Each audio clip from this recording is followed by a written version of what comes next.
Olá pessoal, tudo bom? Segundo vídeo do canal. Hoje a gente vai fazer aqui a análise, por assim dizer, da obra Contágio, de John Amberger, Por que as Coisas Pegam, é o subtítulo.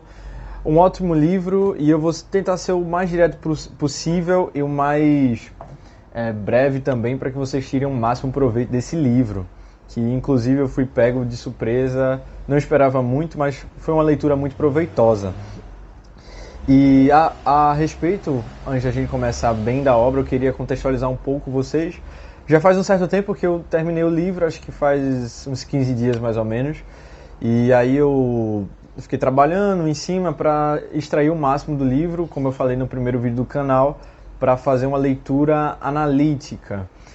Esse vídeo ele não é uma crítica sobre a obra, mas seria a exposição, na minha perspectiva, do que eu aprendi, mais mastigado, para quem for assistir esse vídeo, pegar alguns conceitos, né, obviamente do livro, coisas bases, né, e se for o caso, fazer aquisição, ou para quem estiver procurando e estiver interessado em comprar essa obra, né. Já começa de fato que é uma obra, por mais que engraçado, né, que eu estava procurando indicações de livro, joguei no ChatGPT livros de marketing da minha área, e ele recomendou o Contágio. E eu nunca tinha ouvido falar, nunca tinha alguém recomendado, enfim. Foi a primeira vez que eu ouvi falar e eu confiei, e de fato foi uma obra muito boa. E para quem seria essa obra, né? Já começando já o conteúdo em cima do livro. Eu recomendaria essa obra para todas as pessoas que trabalham, obviamente, com marketing, além disso, profissionais autônomos, ou seja, se você é nutricionista, psicólogo, profissional de educação física, enfim, esses profissionais autônomos que precisam divulgar o seu trabalho, né, que estão ali sozinhos por conta própria e precisam de um pouco de embasamento de marketing, de conhecimento. E convenhamos, hoje o que mais tem é vídeo curto na internet, Instagram, YouTube, enfim, bombardeando técnicas, fórmulas, isso, aquilo, outro, de marketing para que você implemente no seu negócio e tenha resultados magicamente, né? Parece até mágica falando. Então, esse livro seria para esses profissionais também e, obviamente, o pessoal do marketing. Apesar de ser uma obra para esse tipo de público, né, voltado para o marketing, ele é uma obra científica, por incrível que pareça, e expositiva. Por que eu digo isso? Porque ele não é um como fazer, não é uma lista, não é fórmulas. Na verdade, são exposições de pesquisas, e já falando sobre o autor, ele me parece, pelo que ele relata pelo livro, uma pessoa muito curiosa, e é justamente por isso que o livro ele é expositivo. Através que ele vai contando ali que gostava muito das propagandas, né? Quando ele assistia a televisão, o que mais empolgava ele dizia que eram as propagandas que ele via, os comerciais, enfim, porque deixava ele curioso, né? Instigava ele, enfim. E aí ele cresceu, ele não foi diretamente, primeiramente, para essa linha do marketing, mas ele começou a se perguntar a respeito, justamente a pergunta do livro, né? Por que as coisas pegam, né?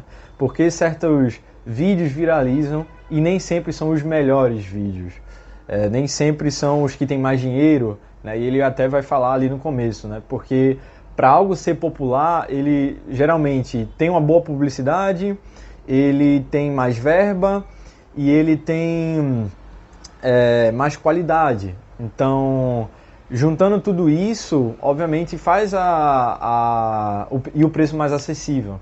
E juntando tudo isso, dá para fazer, por exemplo, um produto ficar um pouco mais popular, né? Então, ele fala que nem sempre essas três coisas eram fatores determinantes. Às vezes, por exemplo, vídeos com baixa qualidade ou vídeos que as pessoas só postavam uma vez ou outra viralizava. E era por isso que ele queria descobrir por que tais coisas viralizavam mais que as outras, ou porque coisas com baixa qualidade ou menos orçamento fazia mais sucesso do que coisas com mais verba, com mais capital, com valor mais baixo. E aí tudo isso vai definir, obviamente, o que ele vai expor, né, através de muita pesquisa psicológica e científica. Ele vai tirar muitos conceitos da sociologia, da psicologia por trás de certos aspectos. Então, começando com o princípio, né? O princípio do livro é, de fato, o contágio. O contágio ele vai definir aqui como se fosse coisas que têm como é que eu posso dizer, potência de se propagar, né?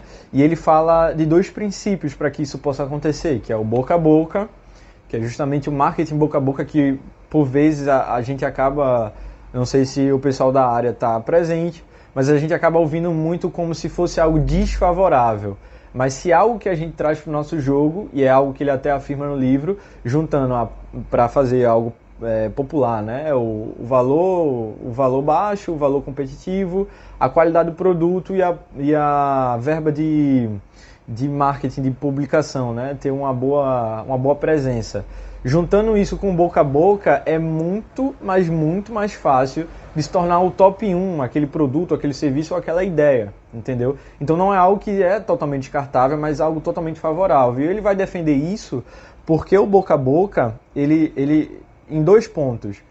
Ele tem a alta chance de se propagar, porque é totalmente gratuito, uma vez que as pessoas que usufruem dos nossos serviços, elas falam por nós, e é muito mais fácil das pessoas confiarem. Por exemplo, se eu chego para meu irmão e falo de uma determinada marca, é muito mais fácil ele ser convencido por mim do que alguém que trabalha para aquela marca ou para aquela empresa de convencê-lo, entende?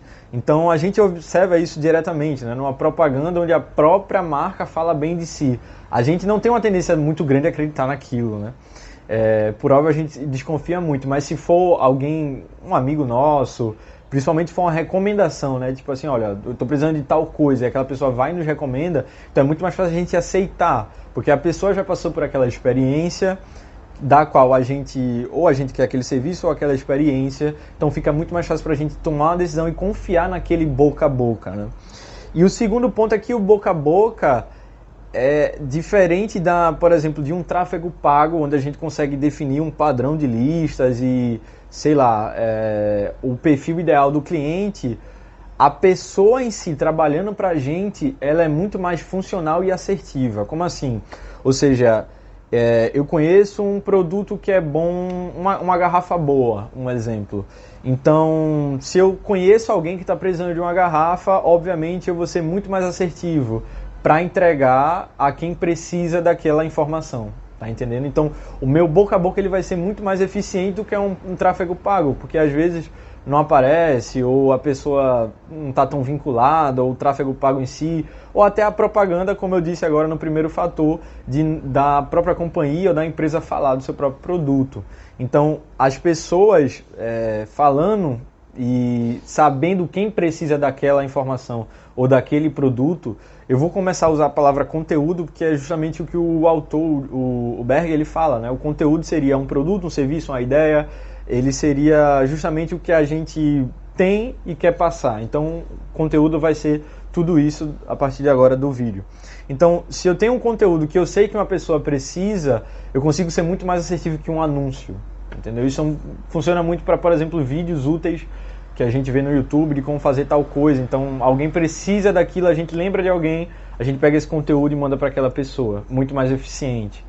Então, através disso, ele observa que a viralização, ou seja, essa questão de propagar, de algo se tornar viral, contagiante, ele é forjado e não é sorte, não é como muitos pensam, uma regrazinha ali, aquilo outro, né, que a gente vai fazer, seguir uma métrica, um roteiro. Não, ele é forjado. Ele pode ser forjado, obviamente, se você trabalhar os 6 pilares do conteúdo contagiante, alguma coisa assim. É esse termo que ele vai usar ali no livro, mas é um conteúdo contagiante, né, que viraliza. E dentro desses 6 princípios, são perguntas que ele vai fazendo e que um puxa o outro. Interessante que, ao fim, você percebe que todos estão correlacionados. E o primeiro de todos seria que ele apresenta, né, e essa é a segunda parte do livro, tem a introdução. A segunda parte do livro nada mais é do que ele falando desses 6 pilares e trabalhando capítulo por capítulo, e no fim, o fechamento, estruturando todos esses pilares em uma coisa só, sabe? Então, o primeiro pilar é a moeda social, É moeda social, que ele faz uma pequena analogia como de fato fosse um dinheiro, uma moeda, onde as pessoas elas têm essa questão do ego. Basicamente, o ego trabalhando pra gente. Por que ele fala isso? Muitos de nós queremos ser mais importantes do que as outras pessoas, e isso é um fato. Muitas vezes não é por maldade, ou não é por ganância, ou por vaidade, mas às vezes a gente quer, por exemplo, se encaixar, ou quer falar algo interessante, a gente quer ser de fato útil ali, agregar com alguma informação. E isso está diretamente relacionado com a nossa imagem, como a gente vai ser percebido pelas pessoas que nos ouvem. Então, o valor social é algo que a gente forja para as pessoas que consomem o nosso produto, elas consigam trocar isso no meio social delas, para elas serem, obviamente, validadas pelas pessoas do seu ciclo social. Então, a primeira forma que o Berger ele vai falar, e deixando claro aqui que dentro de todos os capítulos a respeito dos pilares, ele nunca vai dizer um como exatamente, mas ele sempre vai passar a parte teórica da coisa. Ele dá vários exemplos no livro que são excelentes exemplos, tanto de exemplos a favor quanto de exemplos contra, ou seja, do que fazer, do que funciona na verdade, desculpa, e do que não funcionou para determinadas empresas, e por vezes empresas muito famosas, mundialmente conhecidas. Então, a primeira coisa é a gente mostrar e fazer com que nosso produto seja ganhar, por assim dizer, uma notabilidade, né? Ter a gente ressaltar o que é notável, o que é interessante no nosso produto, para que as pessoas comecem também a observar o que é notável, porque justamente isso vai fazer a pessoa também notável, né? Então, ele fala muito da questão da exclusividade. Se algo é interessante, se algo é realmente notável, digno de atenção, isso faz com que quem possua aquele conteúdo ou quem usufrua aquele conteúdo pareça também notável. E aqui é onde entra a troca, né? Você utiliza, você ganha. Por isso que o nome ele vai dar lá do moeda social. E ele fala que muitas das vezes quando a gente forja exclusividade e escassez, também gera esse senso de engrandecimento nas pessoas, porque, ou seja, se eu tenho algo que nem todo mundo tem, eu me sinto elevado perante as outras pessoas. Então isso foge um valor social. E a mesma coisa a escassez. A escassez e a... Poxa, acabou de fugir a palavra. Mas a escassez e... Enfim...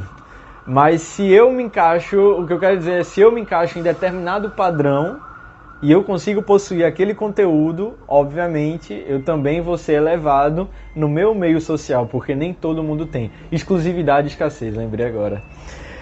E aí ele fala outro jeito de alavancar esse tipo de notabilidade no nosso produto, nosso conteúdo, seria a alavancagem do jogo, né? Criar uma mecânica de jogo por cima, porque outra coisa que mexe muito com o nosso ego é querermos, e isso é mais direto, é querermos ser, o nosso senso de querer ser melhor do que as outras pessoas, e isso dentro de uma competição. E aí ele fala que se a gente consegue ranquear algo dentro do nosso conteúdo, algo que a gente faça as pessoas competirem, a gente vê muito isso, por exemplo, em jogos, né? Literalmente em jogos, ou até eu vejo inclusive naquele Duolingo, né? Que tem um ranking das pessoas que estão fazendo as atividades diárias e conseguem, sei lá, tá ali no ranking do dia, enfim. Então tudo isso estimula mais as pessoas consumirem mais de nós, para obviamente obter mais esse valor social, e quanto obviamente mais visível tiver isso para a pessoa, ou seja, que ela está se saindo melhor que outras pessoas, ou que ela pode alcançar um estágio acima, melhor vai ser para ela consumir cada vez mais. Vale ressaltar também que isso serve para notabilidade, né? Porque quanto mais ela consumir da gente, ou seja, quanto mais ela for ficando notável, mais ela vai querer. Seja isso para tudo, tá, pessoal? Isso não tem, por exemplo, uma regra só para isso ou só para aquilo, não, isso para tudo. E é isso que eu acho interessante nesse livro, que ele não limita a gente dentro de uma forma, dentro de uma fórmula, de uma caixa. Ele deixa a gente muito à vontade para pensar no que a gente pode alavancar a mecânica do jogo ou pode trazer a questão da notabilidade. E outra coisa é a questão da motivação das pessoas, ou seja, motivar as pessoas a falarem da gente. O simples fato da gente conseguir trazer uma notabilidade, a questão também de fazer com que as pessoas sejam reconhecidas como nossos clientes fiéis, ou um jeito de agradá-las ali. Elas sendo reconhecidas, elas vão se sentir motivadas a falar. Então isso cria também um valor social. E ele faz uma pequena ressalva nessa questão do valor social, que não vale muito a pena as pessoas serem pagas, porque para falarem, obviamente, o boca a boca, né? Fazer o boca a boca sendo pago. Primeiro porque isso destrói a questão da experiência que a pessoa teve real. E é muito daqueles comerciais que parece, por exemplo, que a gente vê na televisão, um ator sendo pago para falar de uma faculdade, né? Então a gente vê que ali naquele caso ele estava sendo pago para falar daquilo, então não é um boca a boca, né, que realmente parece ser digno de confiança, por assim dizer, né? Então o boca a boca ele é estimulado automaticamente, né, sozinho, ou seja, pelo produto ser bom ou por esse valor social, né, dessa moeda social, vai ter muito mais benefício, porque vai ser muito mais profundo e sair dessa camada superficial que às vezes a gente acaba pagando. E por muitas vezes a demanda de pagar, além de gerar uma questão financeira, né, uma despesa financeira para a gente às vezes precisa pagar com força ou pagar mais para que aquilo se repita, e que quando a pessoa que for recomendada talvez apareça para consumir esse seu conteúdo, ela não se depare com aquela verdade, né? Então corre-se um risco de quebrar essa informação, essa confiança.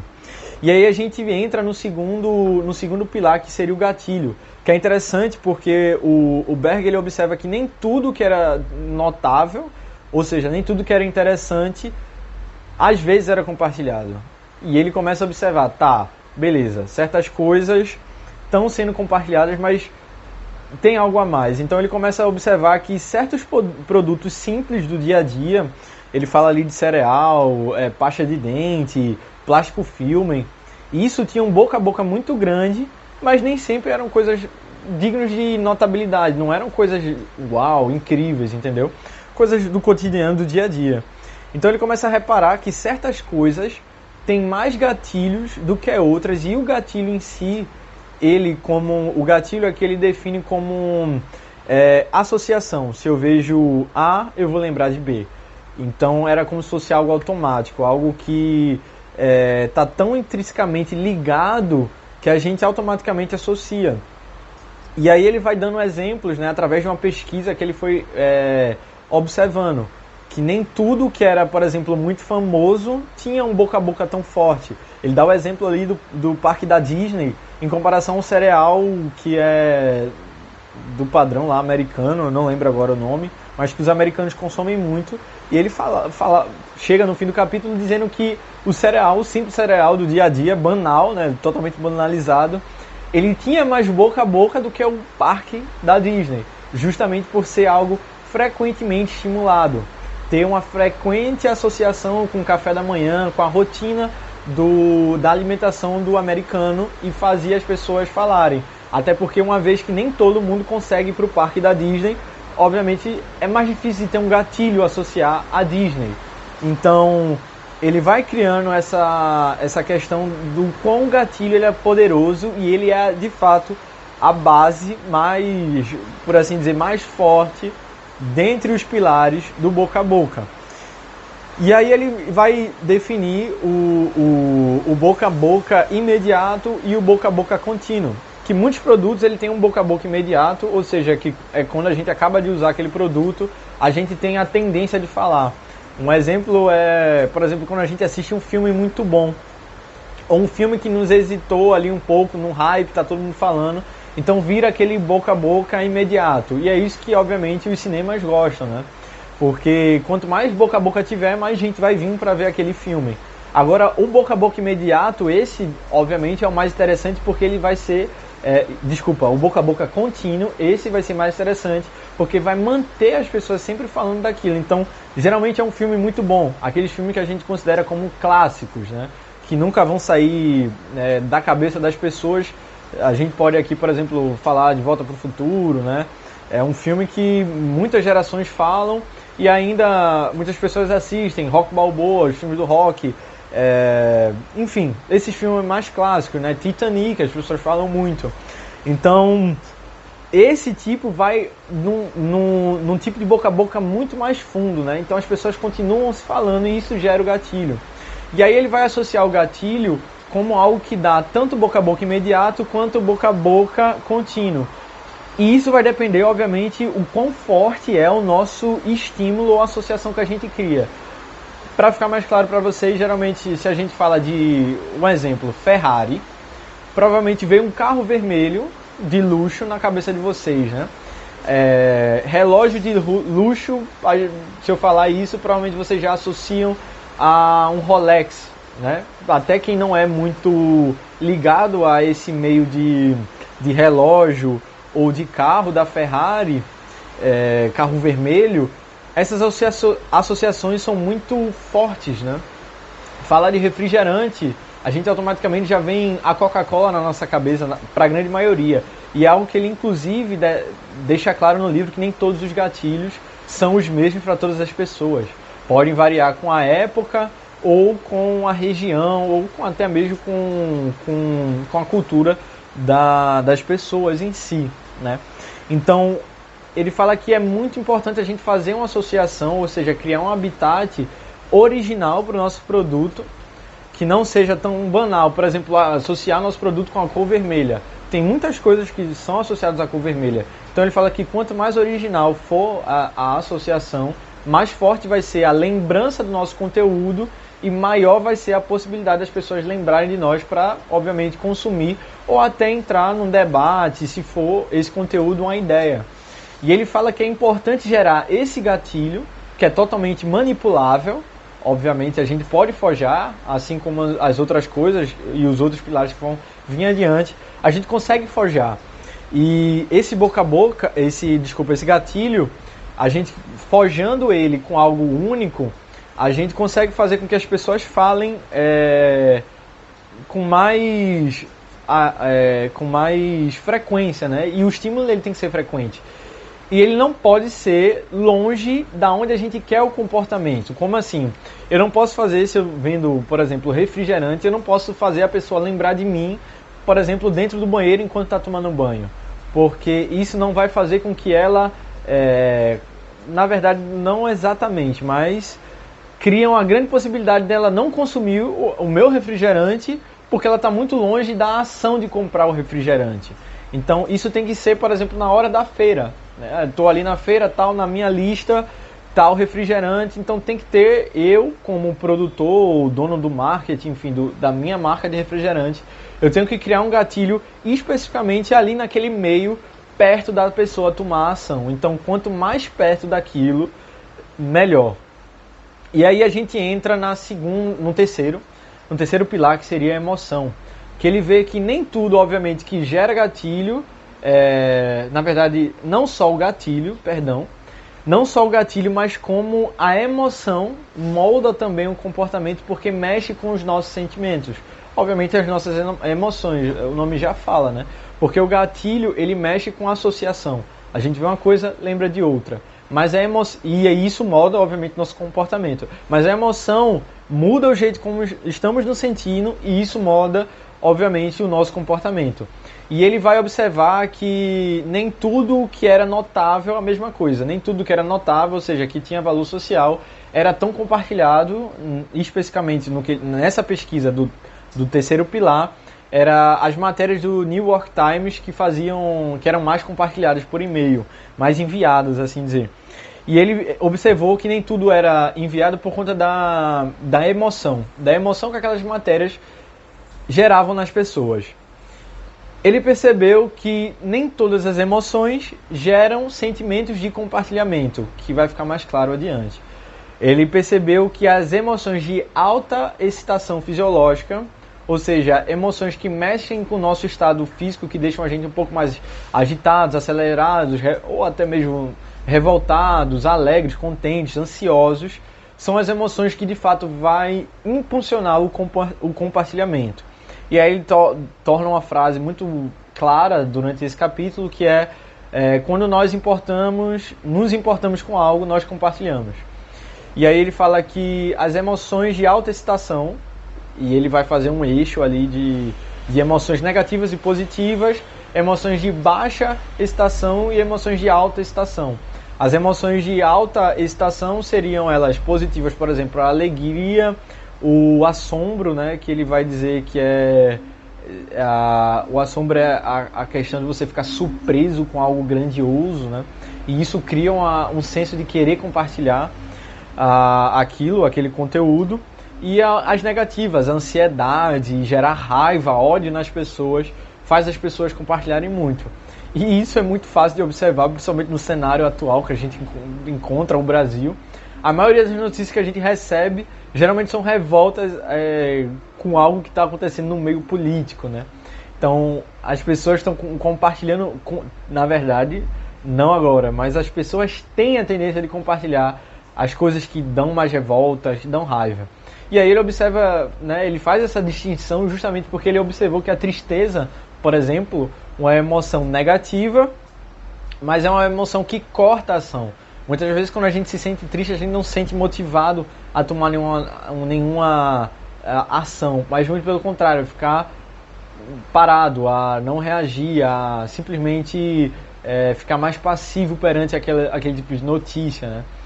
Então ele fala que se a gente quer que nosso produto ele seja mais compartilhado, a gente tem que encontrar uma forma de gerar esse tipo, e obviamente vai depender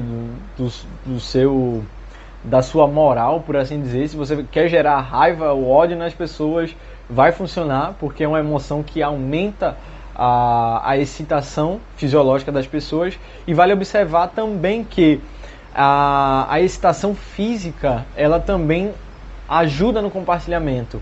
Ele observou isso, ele fez uma pesquisa, né, fez as pessoas fazerem um exercício físico e depois mostraram certos tipos de conteúdo ali, e as pessoas que fizeram o exercício compartilharam mais do que as pessoas que não fizeram o exercício.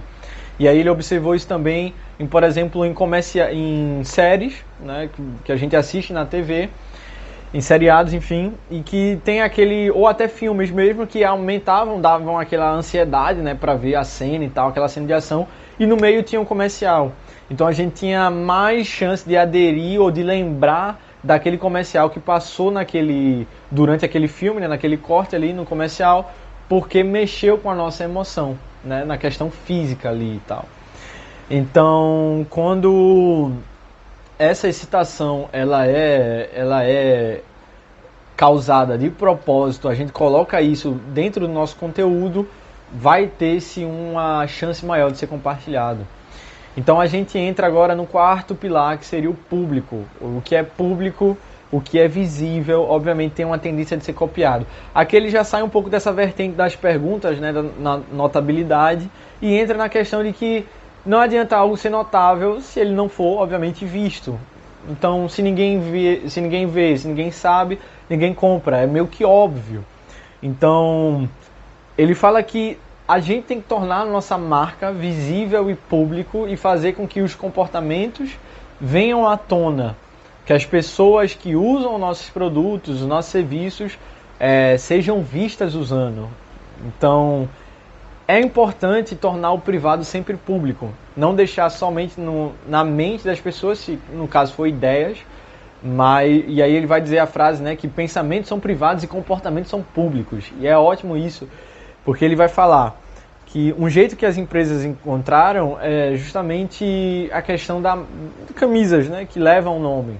É um ótimo exemplo para fazer essa associação, de tornar algo sempre muito visível. E público aqui não é... Na hora que eu li, eu também confundi. Público, eu pensei que era tipo, a idade tal, isso, a persona, né, do marketing. Mas não, público é questão da visibilidade mesmo. E aí ele fala que quanto mais público for, quanto mais as pessoas usam e quanto mais outras pessoas que não usam conseguem ver as pessoas que usam, melhor vai ser para aumentar a nossa notabilidade, né, da visibilidade, assim. E ele entra num quesito de que a gente tem que tornar o nosso produto muito visível através de resíduo comportamental ou através de algo que se autopropague, né? E aí ele entra nesse resíduo comportamental, que é no primeiro nível, né? Quando a gente está usando aquele produto ou serviço, é muito mais fácil da gente lembrar. e as pessoas verem. Por exemplo, usar uma roupa de academia, ou comprar um determinado produto. A gente tá ali, geralmente, pronto, o iPhone, o produto da Apple, sempre vem com a maçãzinha, né? Então a gente usando aquilo ali, a gente tá também, ao mesmo tempo, tornando público a marca. E aí ele fala que o mais interessante é justamente isso, que as pessoas nos levem as nossas marcas, mesmo quando elas não estão em contato com a gente diretamente. Como é que seria isso? No primeiro estágio, seria as pessoas passando pela loja da Apple, né, e vendo a loja lotada. Né, a vitrine da Apple, você vê que muitas lojas, inclusive se você não for no shopping, muitas das lojas têm as vitrines tanto para expor o produto, quanto para você ver o que é que está acontecendo dentro da loja. Justamente para isso, para trazer a visibilidade. Então aqui no nosso exemplo da Apple, a pessoa vai lá e vê que a loja da Apple está cheia de pessoas, né? Então a pessoa simplesmente tem a tendência, isso é da psicologia e da sociologia, o Berger ele vai falar, que a gente tem a tendência de copiar e imitar as pessoas justamente porque vem muitas pessoas fazendo e a gente associa aquilo que como se fosse algo que funciona, algo que presta, por assim dizer. Então, no primeiro nível, a gente vê a loja da Apple lotada. E isso aí que é a visibilidade pública, né? Tá bem visível. O segundo nível seria as pessoas que compram os produtos da Apple e, por exemplo, usam em público. Muitas vezes as pessoas vão até numa cafeteria, abrem lá o seu Mac, né, e começam a usar. E aquilo gera, por assim dizer, o resíduo comportamental. É o resíduo de continuar com aquela marca, levando aquela marca, mesmo depois de não utilizá-la. A gente vê muito isso hoje em dia, por exemplo, em carros, camisas de marca tem muito isso, além, obviamente, da moeda social, que está muito vinculada, né? Que essa questão de, eu uso tal marca top. Tem a tendência de criar esse valor social, né, da moeda social e também da visibilidade para compartilhar propaganda, que vem com a logo bem grande, né, às vezes estampado, enfim, que nem essa camisa aqui que eu estou usando da minha empresa. Assim como, por exemplo, academias que vendem roupas da própria academia e muitas das vezes as pessoas usam dentro da própria academia e também fora. E isso seria o resíduo comportamental. Outra coisa é aquelas pulseiras de show que muitas vezes se dão, né, que as pessoas vão lá e usam como ingresso, assim. E às vezes muitas pessoas gostam de continuar com aquela pulseira e aquilo gera um resíduo comportamental. Ou seja, mesmo não estando a empresa, ou seja, o conteúdo em primeiro plano sendo utilizado, em segundo plano, ele continua com o indivíduo que o utilizou. E isso gera a visibilidade. E isso é muito forte. E aí ele vai fazer essa observação justamente nessa questão dos carros, né? As pessoas têm a tendência de copiar muito mais a escolha de carro do que a escolha de meia, por assim dizer. Porque meia é algo privado. Meias mesmo, sabe? Meias.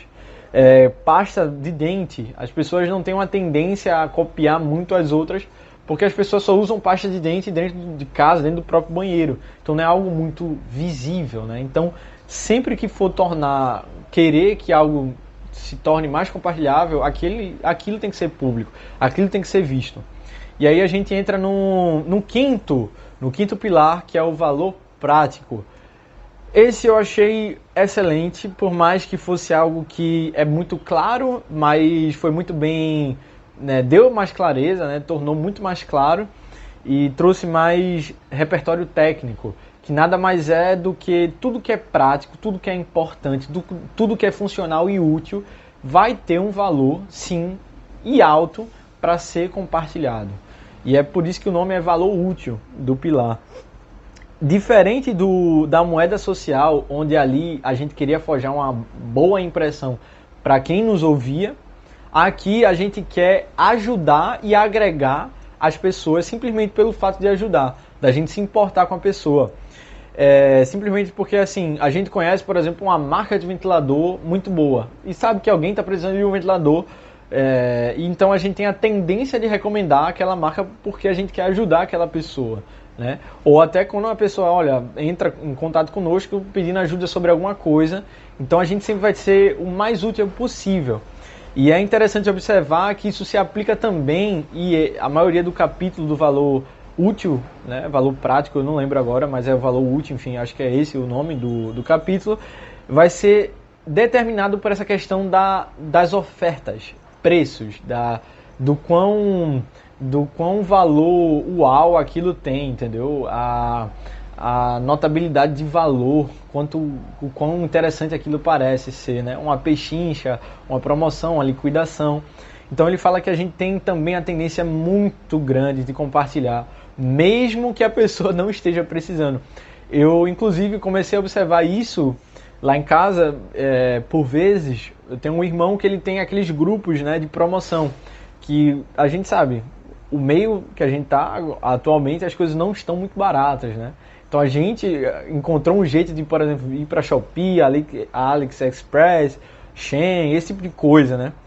Então quando a gente vê uns negócios baratinhos em comparação às coisas muito caras, vê um negócio com preço baixo e tal, e vê os comentários das pessoas falando muito bem, a gente tem a tendência de compartilhar, mesmo sabendo que a pessoa não está tão interessada assim naquele tipo de produto, né? Então, por vezes, até só por algo ter um valor incrível, um valor com a visibilidade assim, que parece ser incrível aquela promoção, a gente vai ter a tendência a compartilhar, mesmo que a outra pessoa não esteja precisando daquilo, né? Então, no exemplo do ventilador, se eu encontro um ventilador com preço e eu sei que aquele ventilador é bom, ou eu estou vendo que na crítica das pessoas está todo mundo dando 5 estrelas e aquele ventilador parece ser realmente muito bom, está com um preço muito abaixo, eu vou ter uma tendência muito grande de compartilhar, mesmo para quem não precisa daquele ventilador. E mais ainda vai ser forte, obviamente, se eu conhecer alguém que precisa daquele ventilador, entendeu? Então, criar ressaltar um valor incrível em um produto vai ser muito potencializador. E ele vai trazer lá na psicologia, a psicologia do valor, das ofertas, de negociação, que eu achei muito interessante e foi algo até que eu saí compartilhando. Na hora eu queria fazer até o teste, fazer a pesquisa, e de fato era aquilo mesmo, porque na hora até eu fui surpreendido. Eu não vou entrar em muitos detalhes aqui porque ia ficar muito massivo e eu teria que ler para ficar mais claro, mas basicamente ele fala que nós tomamos como um ponto de partida um valor de base e não como valores absolutos. Obviamente, se vocês lerem vai ficar muito mais fácil, mas é só vocês pesquisarem. Eu vou deixar aqui embaixo, na verdade, o nome da teoria e também a regra dos 100, que eu achei ótimo mesmo, a regra dos 100, e eu já fiz a adesão aqui onde eu trabalho, e funcionou muito bem, né? Enfim, nesse valor prático, nesse pilar, resumidamente, é você sempre estar nesses dois cenários. No primeiro, fazer um conteúdo, vou ficar no conteúdo, na palavra conteúdo mesmo. Fazer um conteúdo que seja tão útil, mas tão útil, e ele esteja tão organizado, né, tão prático de ser consumido, que as pessoas tenham a tendência de lembrar de outras pessoas e compartilharem. Então isso ressalta um valor muito prático, um valor útil. E a outra vertente disso aqui é justamente a estruturação de ofertas. Ele vai falar que até por algo ter um nome simplesmente promoção, liquidação, faz com que as pessoas queiram comprar, mesmo que isso acontece muito, por exemplo, na Black Friday, né? As pessoas têm a tendência de comprar só porque tem esse nome, entendeu? E aí ele salienta que também não é muito interessante abusar muito dessa palavra, porque isso pode causar um desgaste muito grande e quebrar esse senso nas pessoas de quererem comprar, porque acaba acostumando. Enfim, então se você consegue estruturar uma oferta muito boa, que pareça ser tipo a melhor oferta da vida daquela pessoa que está vendo, do jeito da promoção, aplicando a teoria que ele falou, a regra dos 100, e acho que inclusive é a única regra que ele vai trazer no livro, né? E também sendo algo muito prático, algo muito consumível. Talvez tenha um jeito de unir os dois, mas obviamente, se for usado separado, vai ser extremamente benéfico, né, para ambos. Um exemplo, inclusive, nessa semana eu gravei um vídeo para a empresa para a gente divulgar uma viagem que a gente vai fazer. Então, dentro do vídeo, eu tentei fazer um vídeo muito bem prático, destrinchando os principais pontos, para ser muito mais fácil de ser consumido, para as pessoas terem interesse, né, naquilo, entenderem, obviamente também acabarem compartilhando, por ser algo muito prático, algo muito útil para alguém. E dentro do vídeo eu ainda coloquei a oferta, ressaltei uma oferta interessante. Ou seja, o valor que a gente estava oferecendo, eu pedi ali rapidamente para o ChatGPT fazer um cálculo quanto uma pessoa gastaria para fazer aquela viagem sozinha. E aí ele deu tanto, né, de diferença do valor, e eu fiz, obviamente, as pessoas verem o quão incrível estava o nosso valor, tomando como base o valor que ela gastaria sozinha. Então isso enalteceu de fato e teve um bom resultado, porque as pessoas viram de fato, né? É isso que ele vai trazer, tomaram como um ponto de referência, eu dei um ponto de referência para as pessoas olharem para o valor que eu queria que elas vissem como incrível, entendeu? Então é muito interessante você aplicar, e isso obviamente se for algo relacionado a preço que der para aplicar, né? Se você vende algo propriamente dito, então está diretamente ligado com essa questão da estruturação da sua oferta, que é muito importante. E no último a gente vai entrar no pilar, são 6, né? O último pilar é a história, a narrativa. Basicamente a narrativa é a embalagem com que a gente vai colocar, vai envolver o nosso conteúdo. Por vezes ele fala que a nossa narrativa, nós somos muito acostumados a ouvir histórias desde pequenos, e desde toda a civilização crescemos, obviamente, ouvindo muitas histórias, porque cada história ela contém uma moral, né? Sempre aquele tipo de moral da história, até aquelas frases, ditados populares que são bastante repetitivos, vieram de alguma história, justamente querem passar alguma informação. E ele fala, porque se a gente passasse, obviamente, a informação, o que a gente quer, de uma forma muito objetiva, as pessoas têm a baixa tendência a compartilhar e a baixa tendência a aderir e de lembrar, propriamente dito, daquela mensagem.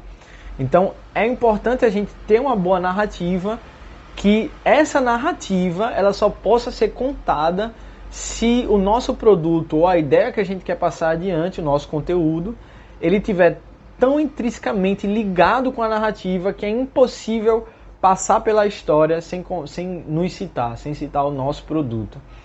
E aqui entra, por exemplo, vários... a gente às vezes vê, né, a questão de propagandas onde pessoas contam aquelas histórias de algo que aconteceu com elas, e aí tal empresa ou tal pessoa, e por vezes as histórias são muito particulares, são muito profundas e já vem carregado de muita emoção, já é outro princípio, né, do contágio. E aí, por vezes, aquela história ela vai se desenrolando e vai ter um ponto que ela vai citar a empresa, e aquilo enaltece a empresa, ou seja, faz com que as pessoas compartilhem a história sem citar aquela empresa. Quer dizer, citando aquela empresa, sem deixar aquela empresa de fora, é isso que eu quis dizer. Então ele dá o fechamento, o Berger, de que a narrativa, ela por si só, ela não tem uma efetividade, ou seja, não adianta você saber só contar boas histórias. Tem que ser narrativas intrinsecamente ligadas ou estrategicamente montadas para que as pessoas contem, falando e citando aquele conteúdo, aquilo que elas viveram. Porque ninguém quer ser, obviamente, ninguém vai chegar para outra e vai falar de uma empresa que fez tal coisa por tal pessoa. A não ser que venha um gatilho muito forte, aí já é outro pilar. Mas, por exemplo, estão lá e contam a história, tipo assim, vocês viram a história do fulano que passou por isso e por isso e por isso. Aí ele pegou e fez tal coisa de tal empresa, ou tal fulano ajudou, e esse tal fulano seria a pessoa importante da história que quer divulgar. E aí o Berger ele vai dizer, né, que nada mais é do que a nossa informação, aquilo que a gente quer passar, o nosso conteúdo, viajando através da narrativa como se fosse conversa fiada, né, conversa furada, ou seja, a gente incha bem muito para roubar a atenção da pessoa, a narrativa, e colocar o que a gente quer que as pessoas compartilhem dentro dessa narrativa. E aí ele fala que, e é interessante, né, que a narrativa, a história, no último pilar, é interessante porque ele já vai fazendo o fechamento de todos os pilares, formando um só. Porque por vezes a narrativa, ela vai passando, por exemplo, por um gatilho, ela vai passando por uma emoção, ela vai passando por um valor social, ela vai tornando algo público automaticamente, né? Então é algo que está intrinsecamente ligado com os outros pilares também, que tem uma sinergia muito grande. E aí é onde entra a terceira parte do livro, onde ele vai fazer a conclusão, ele conta uma história lá, do pessoal do Vietnã, que teve a guerra e tal, aí muitas pessoas vieram, as mulheres ele, especificamente, vieram para os Estados Unidos, do Vietnã, por conta da guerra, querendo melhores condições de vida, né? E aí ele conta a história, e depois que ele conta essa história toda dessas mulheres, ele explica que dentro dessa história que ele tinha acabado de contar, tinha valor social, gatilho, tinha algo ganhando visibilidade, notabilidade, né, algo tornando público a própria história, né, que é a narrativa. Então ele falou que muitas das vezes, nem sempre, a gente vai conseguir usar os 6 princípios. Até porque, como vocês perceberam, esses princípios eles são conceitos. Eles são coisas teóricas que vocês têm várias nuances que vocês podem trabalhar em cima de algum tipo de conteúdo específico. E nem sempre todos vão conseguir ser englobados. Mas aí ele fala que não tem problema. Quanto mais, obviamente, somar, melhor. Né? Veja aqui, por exemplo, como eu falei, no valor social, era muito interessante, né, que coisas com a maior visibilidade, algo interessante, fosse mais compartilhado. Mas não só isso era fator determinante. O gatilho é fator determinante. A emoção que aquilo gera é determinante. E por assim vai. Se conseguir somar o máximo de coisas, tudo, obviamente, com narrativa, vai ser extremamente potencializado. Então, basicamente, o Berg ele conclui o livro conseguindo concluir a pergunta, né, por que as coisas pegam, que é o subtítulo do livro, porque né, as coisas se contagiam, se propagam, e ele conclui e afirma com absoluta certeza, depois de expor tudo isso, de que é tudo forjado, que tudo pode ser, por assim dizer, trabalhado minuciosamente, obviamente você fazendo com cuidado, e pode ser mandado ou soltado para o público, né, aquele seu conteúdo que você trabalhou, para que haja esse compartilhamento, haja esse boca a boca, e como ele vai dizer, tendo vários Joãos e Marias trabalhando para você no boca a boca, né? Que é muito mais interessante, justamente pela validação social, pelo meio social e por tantas outras coisas nesse quesito do indivíduo no meio que ele está vivendo.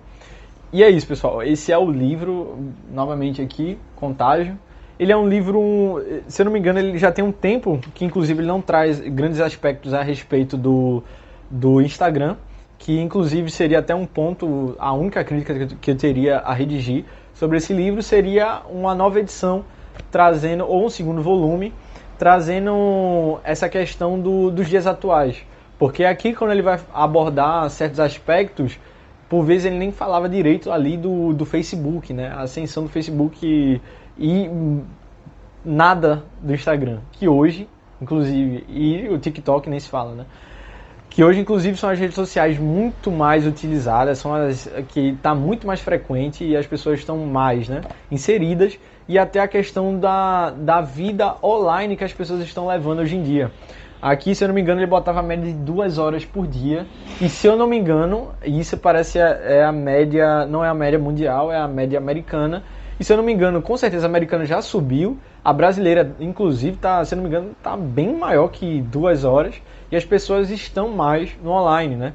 Porque ele vai fazer ali no começo do capítulo a distinção do boca a boca online e do boca a boca no offline, né?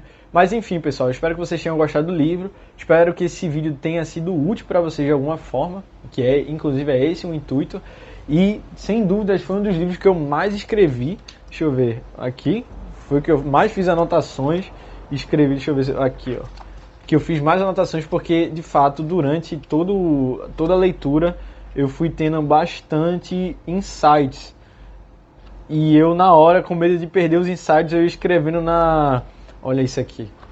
Eu ia escrevendo em cima do livro mesmo, fazendo set e tal, e riscando, justamente porque deu muitas ideias para minha empresa, para atrair mais clientes. Então, tá aqui a minha recomendação obrigatória para todo mundo que é autônomo, empreendedor também serve, obviamente, autônomo acaba vinculado com empreendedorismo também, e o pessoal que trabalha em marketing e que está começando principalmente e escuta muito que o boca a boca não é algo que deve se levar em consideração.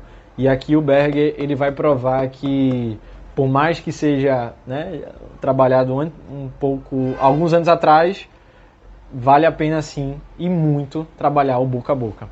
É isso, pessoal. Espero que tenham gostado. Até a próxima.